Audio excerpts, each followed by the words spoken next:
The leader of ISIS is dead, and the White House warns that whoever replaces him will meet the same fate. New details are emerging on the U.S. operation. A White House official says the intelligence gathering on Abu Ibrahim Al-Hashimi Al-Qurayshi ramped up in recent months, and plans for the raid took shape in December. Now, authorities say the ISIS leader blew himself up and his family as U.S. Special Forces closed in. There were civilian casualties. Arwa Damon shows us the aftermath of the raid, and I just want to warn you, her piece includes images you may find disturbing. A small body is carried down the dark stairs. The rescue workers speak in thick whispers. Wait, wait, wait, one warns. It's stuck. They gently coax a tiny child's corpse out from under a large slab of concrete. It's a little girl. Another small body, a boy, is carefully wrapped in a blanket. This is what is left behind after U.S. Special Forces conducted an overnight raid in Syria. Later, the White House announced that they had, quote, removed the leader of ISIS, Abu Ibrahim Al-Hashimi Al-Qurayshi. But the reality of what happened is uglier than that simple statement, and the fog of war is filled with questions. The owner of the building says that 2 families lived here. One man, his wife, and 3 children. And his sister lived upstairs with her daughter, Abu Qutayba says. 7 bodies were found here. President Biden says it was Al-Qurayshi who detonated a bomb, killing himself and his family. But were there more people in the house that night? We don't know yet, but in all, at least 13 people were dead in the raid's aftermath, including 6 children. Eyewitnesses described helicopter gunships hovering overhead for hours, warnings to evacuate the house and surrender, intense gunfire, hearing multiple explosions. Light clashes occurred, and then the helicopters struck with machine guns, this man remembers. One of the strikes was here, and the rest were striking the targeted house. Did the U.S. forces fire on other buildings?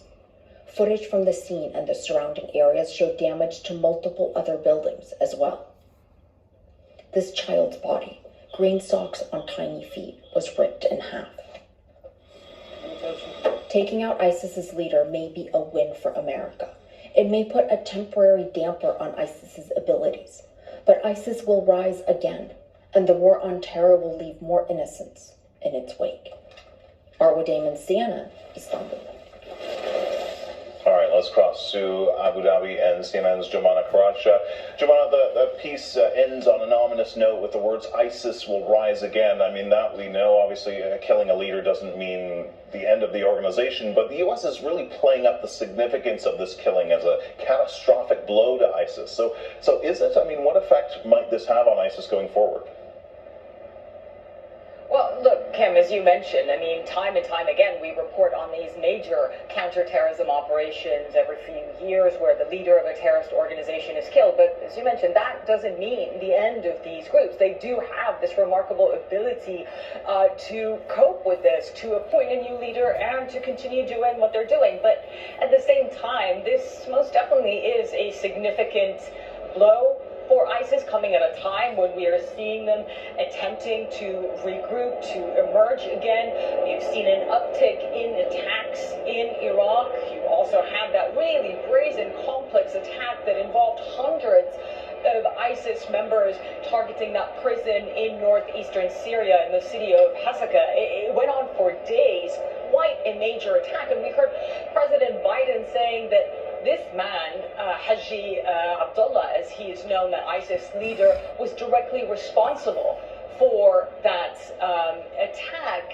You know, for most people, they probably haven't heard the name of Al-Qurayshi, Haji Abdullah, as he is known, up until yesterday. But, you know, for those who have followed ISIS. They have followed this group from its foundation years ago. They know that he was one of the key figures in the group. We heard President Biden saying that he had this really dark history, a legacy of genocide, the genocide of the Yazidis.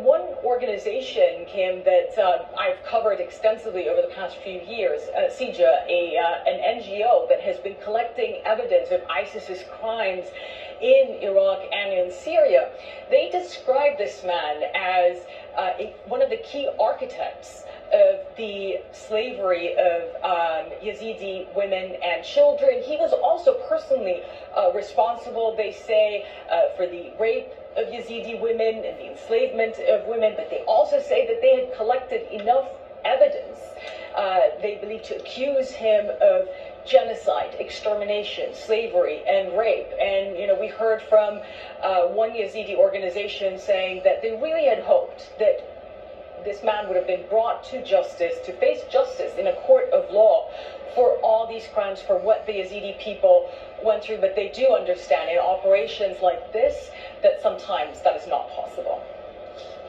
Interesting. Thanks for that reporting, Jomana Karasha in Abu Dhabi.